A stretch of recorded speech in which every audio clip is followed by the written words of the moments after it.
Halo pemirsa Cokro TV, jumpa lagi dengan saya Ahmad Sahal. Kali ini saya gembira sekali nih, akhirnya untuk waktu yang lama, akhirnya bisa ngobrol lagi via Zoom dengan Bang Yosef Wenas. Halo Bang Yosef, kangen Halo dengan Mas suara Bang Al. Yosef nih. Ya, so far so good nih. Iya, dan ini betul masih tetap di Jogja ya Bang ya? Masih, masih, Nah masih. itu saya sebenarnya tergelitik juga itu melihat background di belakang itu. Itu karya seni yang saya kira perlu untuk kita bicarakan suatu ketika, Bang. Ya, terkait post-truth itu intinya. Terkait post-truth ya. Dan itu kan tadi art kan.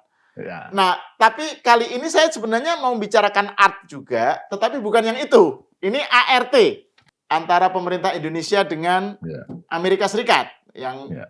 keputusan terbarunya kan Supreme Court akhirnya membatalkan wewenang Trump untuk mematok tarif gitu kan, Ya. memakai Lagi hot undang-undang topics lah yang itu ya. ada.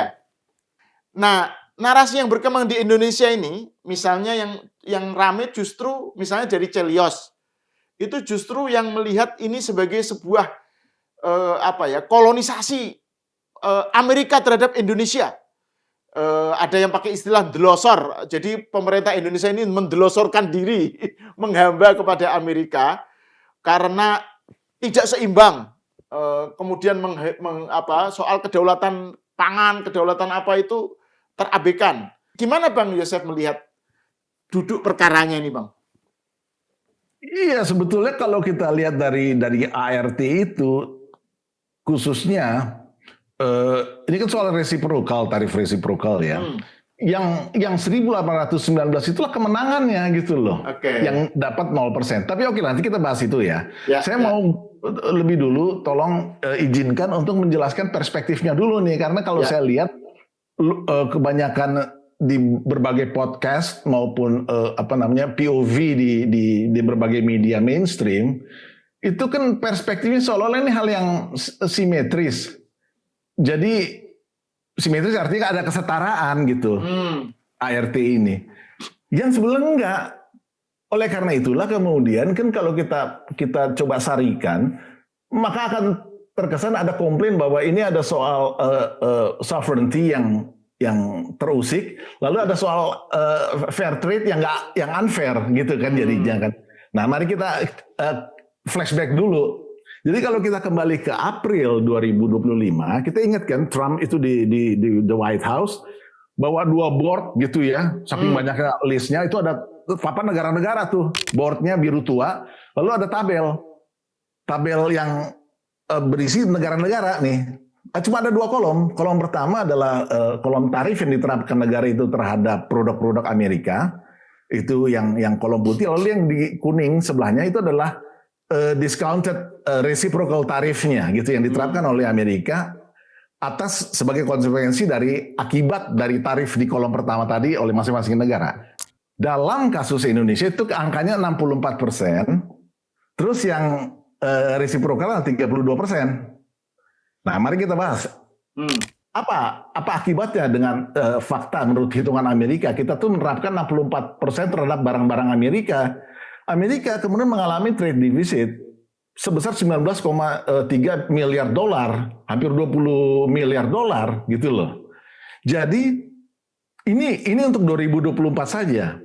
Nah, ini perlu dipahami bahwa kita tuh bersalah gitu loh di mata Amerika. Kita tuh tidak fair. Oleh karena itu, saya sekarang penalti Anda, saya kasih Anda hukuman. Saya ambil yang modalitas dalam perdagangan internasional yang disebut resiprokal. Ini memang mekanisme yang lazim diambil sebagai tit for tat gitu loh, atau retaliasi gitu loh. Sebenarnya kalau Anda ingat, kita kan juga punya opsi waktu itu, retaliasi juga. Tapi kemudian kita hanya sebentar kita nggak pilih itu gitu loh.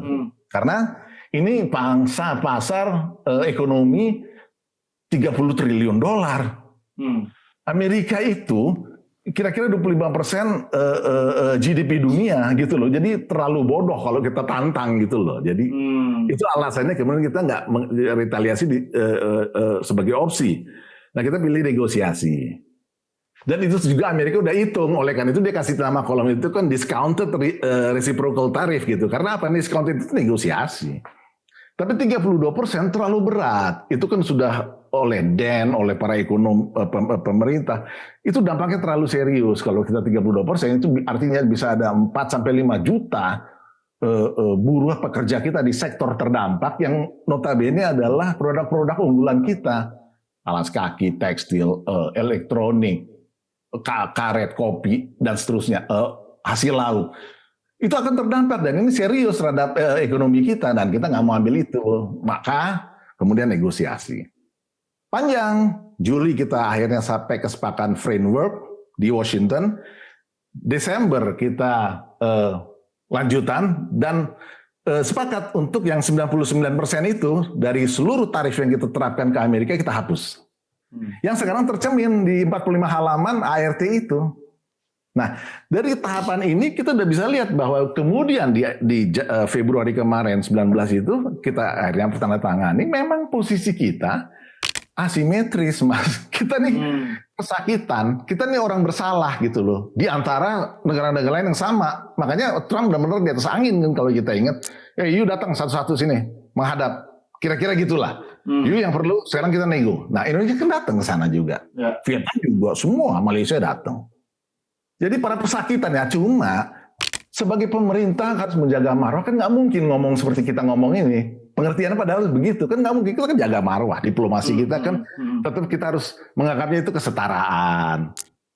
Marwah negara lah, kan nggak mungkin, tapi kita harus kasih paham para netizen dan masyarakat kita bahwa posisinya memang asimetris. Oleh karena itu ketika ART itu diteliti oleh teman-teman Celius, nggak hanya Celius, saya kira ada satu lawyer dari UI anak muda juga bicara menyinggung soal 207 kali kata yang Indonesia shall not impose ini, shall not impose itu, banyak. Memang begitu, sedangkan Amerika cuma ada 6 yang the United States shall impose ini. Jadi 207 dibandingkan memang jomplang.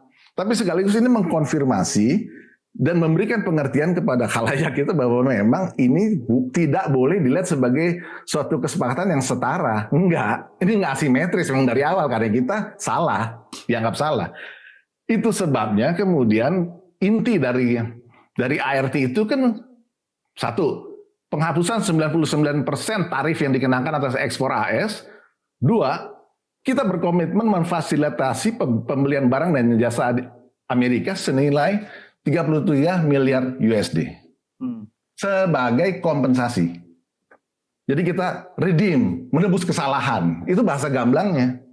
Ya. Jadi aneh kalau kemudian dipermasalahkan, ternyata ada 207, Indonesia harus shell ini, shell itu. Ya memang harusnya begitu. Kita salah kok. Nah tapi ceritanya nggak seserem itu sebetulnya. Ya. Kalau kita memahami perjanjian internasional itu banyak hal yang ini kan soal komitmennya dulu, tapi mekanisme soal lain. Mekanisme adalah ketika kita kemudian mau merealisasikan kan, modalitasnya caranya gimana gitu loh. Itu lain hal. Itu masih. Nah oleh karena itu saya langsung cek. Ternyata ada di sebentar ya. Ini biasanya diistilahkan dengan pasal sapu jagat untuk saya menyebutnya dispute settlement. Jadi sudah pasti dalam satu perjanjian itu kan ada hal-hal yang harus dikomunikasikan lagi karena mungkin kita belum sepaham nih untuk masalah ini kita menyelesaikannya gimana.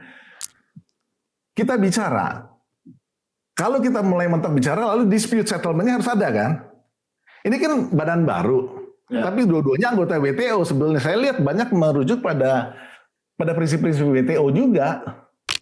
Walaupun saya nggak melihat di sini bahwa dispute settlement-nya akan masuk ke WTO, tidak. Tapi jelas di sini konsultasinya ditekankan, Mas. Contoh artikel 73 ya. Jadi bla bla bla bla to protect its economic or national security or for other civil reasons consistent with its domestic law. Dari masing-masing pihak. Jadi menghormati domestic law-nya juga itu satu.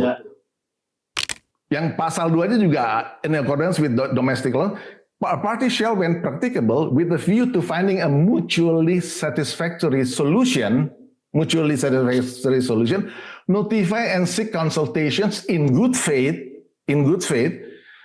with the other party prior to taking any action. Berarti kan ini kan sebetulnya semangat dispute settlement-nya. Jadi negosiasi ulang. Yang ketiga, to the extent that the party experiences ada import surge dari pihak yang satunya lagi. Dua, increase the bilateral trade deficit, defisitnya naik following implementation of this agreement. That party may request consultations with the other party. Jadi kita konsultasi lagi. Jadi ini membuka ruang untuk hal-hal yang kita bisa belum sepakati karena modalitasnya kan memang belum disusun tata cara tadi. Komitmen-komitmennya itu yang diributin kan. Wah ini kalau begini caranya kita bisa begini. Ini kalau begini caranya kita mesti ikut Amerika lah, mesti yang apa tadi restrictive effect itu yang pembatasan setara itu kan kita kayak seolah-olah dicocok hidungnya gitu kan harus ikut. Itu kan dampak geopolitiknya kan juga serius kalau betul begitu. Enggak. Modalitasnya itu selain hal, komitmennya begitu kita take it aja dulu, tapi kan kita terbuka di sininya. Ya. Jadi narasi dari Chelios apa itu cherry picking sebenarnya. Dia ngambil yang mereka sukai untuk mendukung narasinya, tapi nggak lengkap gitu ya membacanya Bang ya. Betul, itu. Jadi mau dibilang mereka salah juga tidak, tapi tidak lengkap. Jadi sengaja kayak ditekankan begitu, padahal sisi-sisi tadi in accordance with its domestic law kan nggak disinggung sama mereka. Sebagai kesepakatan juga, jadi Indonesia juga nggak boleh melanggar domestic law-nya, Amerika juga nggak boleh melanggar domestic law-nya. Manakala kita belum bisa sepakat, mari ngobrol. Karena memang dispute settlement-nya belum disinggung nih. Jadi kalau di WTO kan misalnya kita udah ngobrol nggak cocok, kita nggak bisa lagi, kita masuk ke pengadilan gitu loh. Nah kalau dalam konteks WTO dagang kan di tingkat panel dulu. Lalu appellate body, ini satu hal sendiri yang bisa kita diskusikan lah. Sekarang memang WTO-nya lagi impoten gara-gara Amerika juga. Kasus nikel kita kan gantung Mas. Sejak 2018 akhir di panel kita kalah, kita kan masuk ke appellate tingkat banding. Tapi kan bandingnya hakim-hakim di Amerika nggak kirim hakimnya, terus Amerika juga nggak mau bayar ini, jadi dilemahkan gitu loh. Jadi ini ada masalah tersendiri lagi gitu loh. Nah. ART ini saya belum lihat ada dispute settlement-nya nih. Tapi semangat konsultasinya tinggi. Jadi kita ngobrol. Gitu loh. Dan nggak boleh bertentangan dengan domestic law. Ya, dan itu juga menarik karena kan itu dampaknya kan terhadap bisa membantah atau setidaknya mengcounter narasi-narasi tentang misalnya soal label halal, sertifikasi halal, soal apa, terus juga soal jadi ini narasi-narasi nih Bang, tadi itu misalnya ini bisa membunuh industrialisasi domestik karena tidak ada transfer teknologi, tidak ada TKPDN, TKPN ya. Apa itu tingkat komponen TKDN. Terus kemudian bahwa Indonesia dipaksa untuk nggak boleh kerjasama dengan yang musuhan sama Amerika gitu. Jadi pokoknya lu harus ikut gua gitu loh. Kira-kira kayak dicocok hidungnya seperti itu. Nah, narasi semacam ini kemudian dibungkus dengan sebuah framing bahwa ini setidaknya menurut Chelios ya yang di podcast Forum Keadilan itu bahwa ini ada tim ekonomi Prabowo yang menusuk Prabowo dari belakang. Seakan-akan Prabowo dipaksa untuk tanda tangan gitu loh. Jadi ini narasi semacam itu gimana kita menurut Bang Joseph gimana meresponnya? Ya itu tadi kembali, jadi ada hal yang memang komitmennya disepakati, tapi kan mekanismenya itu lain hal yang masih harus. Nah ini yang saya kira hari-hari ini sebetulnya sedang berjalan ya. Karena kan kita punya amendments 60 hari gitu loh untuk bagian dari bagaimana nih item. Kan itu ada banyak item yang termasuk juga digital, halal, yang restrictive effect tadi, yang limited tadi, macam-macam gitu loh. Jadi ini kan masih harus dinegosiasikan, dibicarakan gitu loh. Gimana kita mau tanpa melanggar masing-masing aturan dalam negeri masing-masing gitu loh. Sampai sejauh mana hal-hal ini bisa ditolerir, titik temunya di mana gitu loh. Untuk modalitasnya. Ya, ini namanya lembaga baru, kan harus ada cara-caranya, tata cara, SOP-nya, modalitas masing-masing gitu loh. Oke. Jadi kalau itu dinarasikan gitu secara sebagian, itu nggak salah juga. Tapi apakah seserem itu? Ya enggak gitu loh. Apakah kita juga sebodoh itu gitu loh. Seolah-olah kan jadi seperti itu gitu loh. Tapi half truth itu kan bukan truth, Bang. Half truth itu kan misleading. Jadi ya salah juga sebenarnya. Iya betul, makanya. Tapi yang lebih penting poin saya bahwa memang kita baru bisa akan menangani ini pada as we go gitu loh. Oke. Pada saat kita mau mengeksekusi dari item-item itu gitu loh. Itu sebabnya para tim pemerintahan negosiasi itu kan nggak banyak ngomong. Mereka kan tutup mulut selama ini karena mereka tahu the devil's in the details. Ini baru bisa kita cari solusinya setelah kita jalan nih. Pada saat kita jalan, kita bicarakan. Nah, Bang, ini saya jadi tertarik nih untuk membahas juga poinnya yang lebih optimistis dalam melihat ART. Misalnya dari Profesor Dr. Muhammad Iksan, ekonom senior UI. Dia bilang kalau terkait dengan perdagangan internasional, ini masalahnya bukan antara Amerika versus Indonesia, tetapi ini Indonesia versus negara-negara lain yang pengen masuk pasar Amerika gitu. Jadi ini adalah third world competition atau apa untuk American market gitu. Dan ART ini ngasih kepastian, ngasih kerangka kepastian gitu. Itu satu ya. Jadi cara melihatnya ini bukan antara Amerika dengan Indonesia, tapi Indonesia melawan berhadapan dengan kompetisi negara-negara lain dan kita diuntungkan dengan ART ini gitu. Kebetulan saya udah baca juga tulisan ini, saya kenal karena dia zaman KPEN dulu kan satu tim juga lah, dia di panel of experts sama-sama Mari Pangestu, Sri Mulyani. Jadi saya kan di dapurnya goreng semua materi ekonominya, nah dia di expertsnya. Jadi saya baca poin yang menurut saya dari artikel itu strategis itu justru soal China plus one strategi itu, Mas. Dalam konteks kita bersaing, pasarnya sama-sama ke Amerika, tapi konteksnya China plus one sehubungan dengan Amerika China lagi begini. Sebenarnya ada spillover dari kan apa-apa yang diproduksi China itu keluar sekarang. Ini rebutan nih. Jadi setengah kaki mereka masih di Cina, tapi mereka sekarang mulai mencari basis produksi di luar Cina untuk kalau satu hari terjadi apa-apa ya kita punya basis baru. Antara lain yang bersaing itu adalah Vietnam dan Indonesia. Jadi ini kan FDI, direct investment, basis industri dipindahkan, entah setengah, syukur-syukur semuanya. Itu sebabnya disebutkan lagi rebutan nih, diistilahkan dengan China plus one. Jadi Cinanya tetap, tapi plus one-nya nih mulai setengah kaki dicari, tadi Vietnam, tadi Indonesia. Kita lagi bersaing.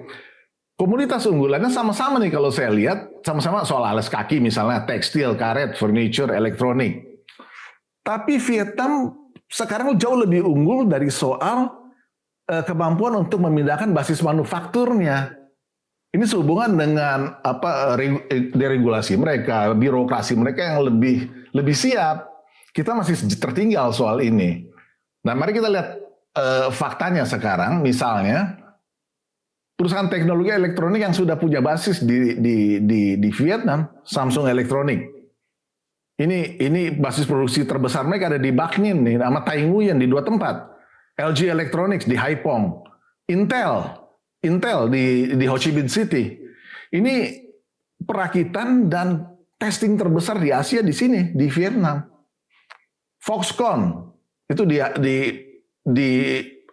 Bac Giang. Ini pemasoknya Apple kalau nggak salah itunya. Ini sebelum Cina asli nih kalau saya nggak salah ininya.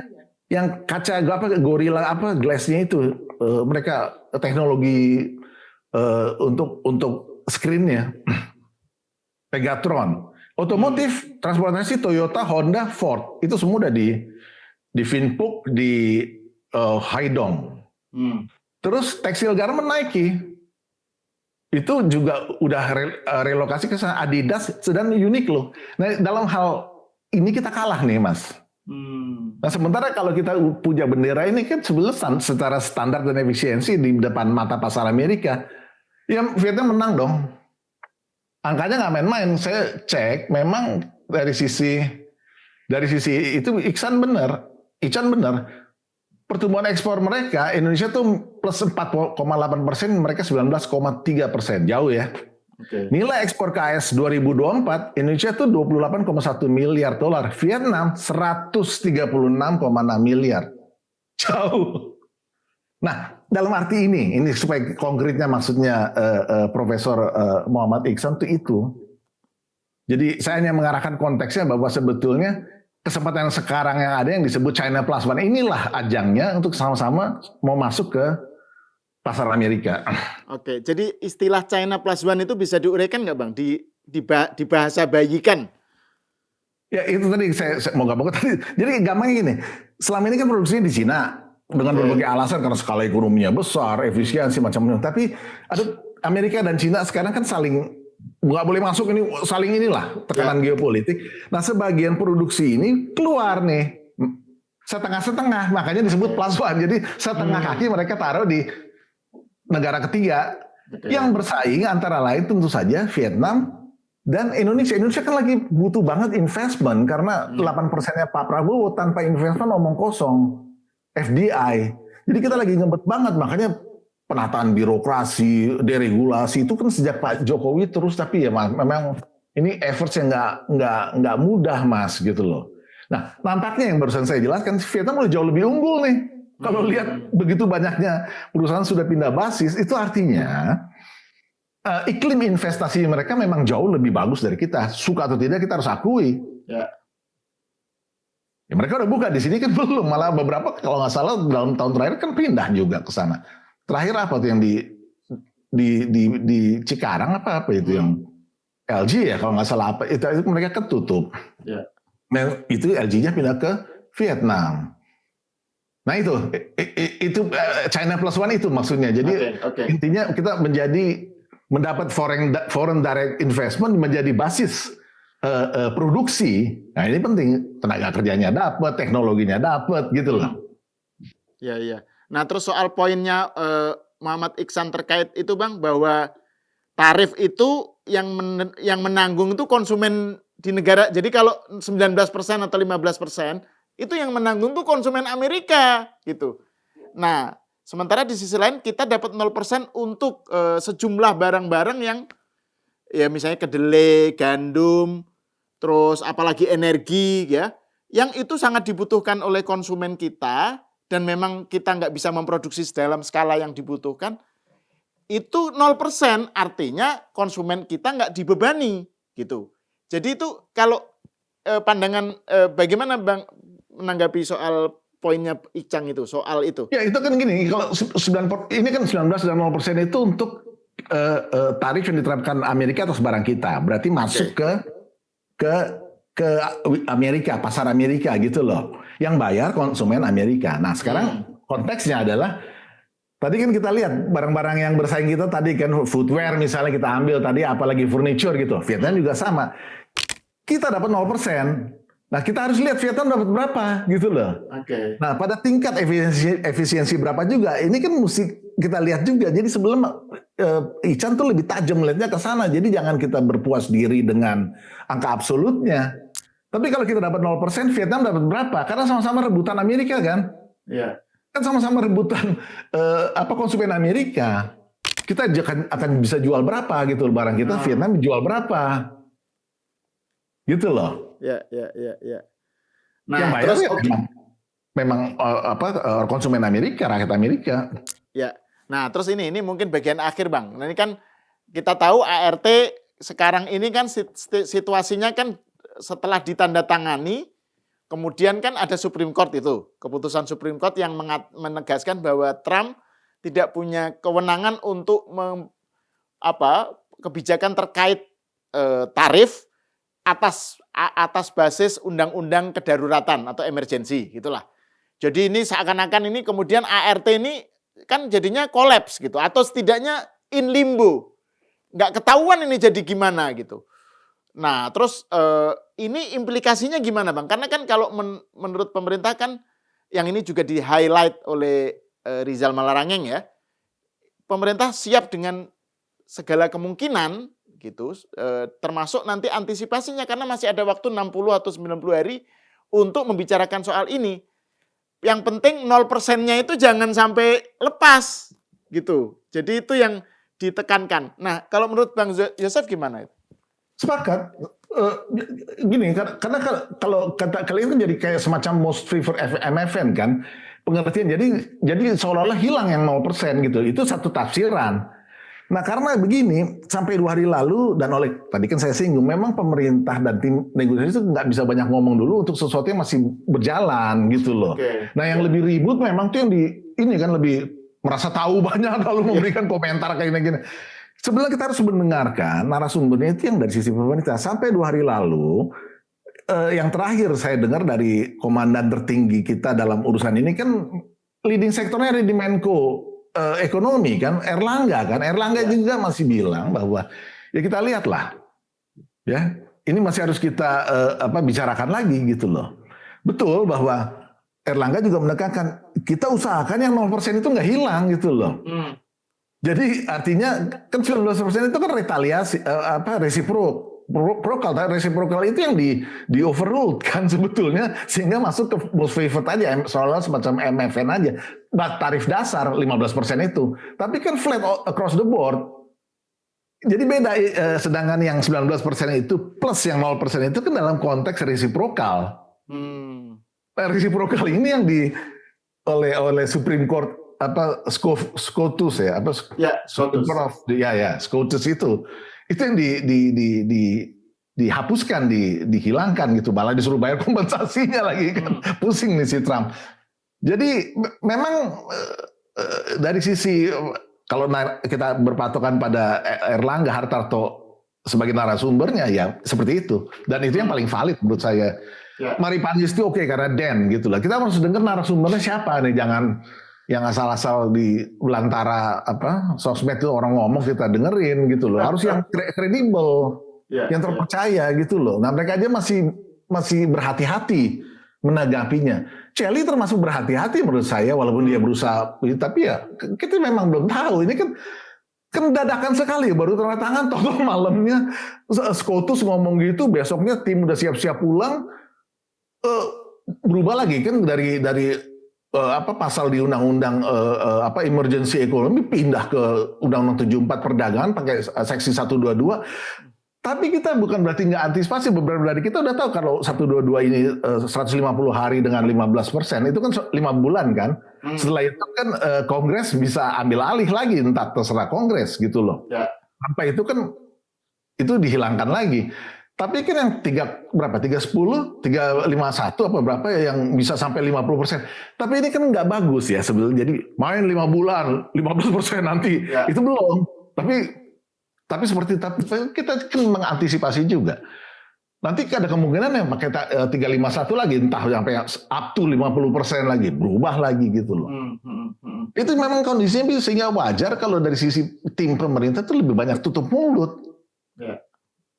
Tapi situasinya dengan adanya keputusan Supreme Court itu menurut Bang Yosef prospeknya kan ini kan gambar besarnya kan kita pengen mendapatkan bentuk kerjasama atau hubungan antar Amerika Indonesia, hubungan perdagangan yang kita mendapatkan keuntungan yang optimal, ya kan? Nah ini dan tadi narasi misalnya yang optimis kan melihatnya bahwa ART ini memberikan jaminan kepastian, ngasih kerangka kepastian sehingga kita yang berkompetisi dengan negara-negara lain untuk bisa mendapatkan akses pasar Amerika itu diuntungkan gitu dengan adanya ART ini. Nah, sekarang gimana gambar besar ini gimana dengan situasi yang terjadi itu soal Supreme Court itu? Jadi ART itu bukan berarti lenyap sama sekali, itu kan satu jejak yang sekarang memang betul istilah in limbo itu kan ada di antara gitu loh, kesana enggak, sini enggak gitu loh, gantung. Tapi ART itu menjadi dasar rujukan bahwa kita udah berjalan sejauh ini loh di antara kita di pemerintah gitu loh. Ini kan SCOTUS di kerjaannya. Ya. Jadi saya kira itu bukan sesuatu yang sia-sia. Paling enggak pemerintah Trump itu melihat bahwa Indonesia ya seperti yang ada di ART itu sikapnya, kooperatifnya gitu loh.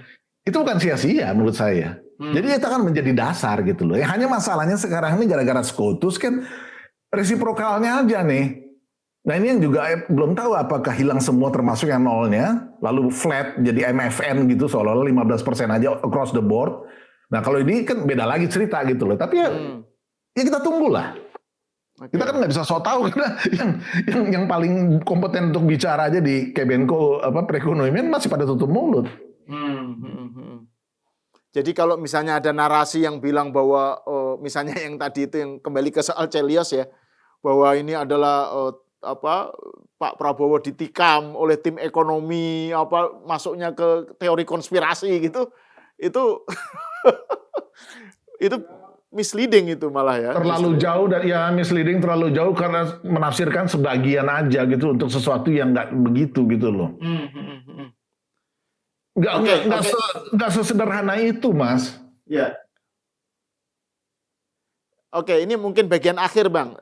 Jadi saya ingin pandangan dari Bang Yosef lah, closing remarks terkait soal ART, terkait soal hubungan dagang antara Amerika dengan Indonesia dan kedepannya bagaimana? Ya menurut saya kita sudah di jalur yang benar. Memang in limbo itu satu istilah yang tepat, ya, tapi bukan berarti kita nggak kemana-mana. Ya kita memang perlu sabar untuk menjalani prosesnya. Kita harus menunggu sampai benar-benar kita pasti 15% ini kan posisi tadi 15% kan menurut Undang-Undang Perdagangan 74 itu kan yang seksi 122 yang dipakai Trump sekarang. Tapi kita nggak tahu karena ini kan cuma 5 bulan. Jadi memang nih proses gonjang-ganjing ini kalau kata kunci yang harus kita pakai ya memang endurance atau ketabahan dalam diplomasi. Itu memang lagi diuji kita. Ya. Tapi kita nggak boleh kehilangan arah. Kita mesti tetap dingin, tetap strategis gitu. Dan saya lihat tim pemerintah sih on the right track ya. Dan itu dalam proses nanti menunggu 5 bulan itu Bang, itu idealnya adalah misalnya katakan aja disepakati oleh Kongres Amerika gitu ya, 15% yang eksekutif ordernya dari Trump itu disetujui misalnya. Itu idealnya 0% tetap jalan gitu ya. Jadi 15% 0% gitu. Bisa dijelaskan? Itu di luar, itu kan MFN, tapi itu di luar itu menjadi kesepakatan tersendiri aja. Tapi barangkali bukan resiprokal lagi. Saya nggak ngerti ya. Gitu. Nanti tergantung Trump juga mau pakai istilah apa. Karena resiprokalnya udah dihajar dengan keputusan Supreme Court itu tadi kan. Ya mungkin kan bisa aja jadi preferensi gitu loh misalnya gitu ya. Tapi intinya tetap aja kita bisa dapat kemudahan 0% itu gitu loh. Tapi kan yang menguntungkan kita kan kita udah punya referensinya yaitu ART ini. Ini kan misalnya dengan Amerika saya Indonesia kita udah pernah sepakat ini loh. Cuma ini kan bukan karena kita mau mengkhianati, ini kan ada masalah lain gitu loh. Yeah. Sementara ini jadi in limbo dulu, tapi kan dasar-dasarnya kita udah sepakat. Itu nggak sia-sia gitu loh. Nah itu yang menurut saya on the right track. Kita nggak mulai dari nol. Oke, terima kasih Bang Yosef atas obrolannya. Dan saya kira ini mungkin memang harus dilanjutkan dengan obrolan lagi tentang tema ini karena kan yaitu kita masih menunggu apa yang akan terjadi, belum tahu kita. Gitu. We don't jump the gun lah. Ya, terima kasih Bang Yosef. Pemirsa sampai di sini dulu. Kita berjumpa lagi di episode selanjutnya.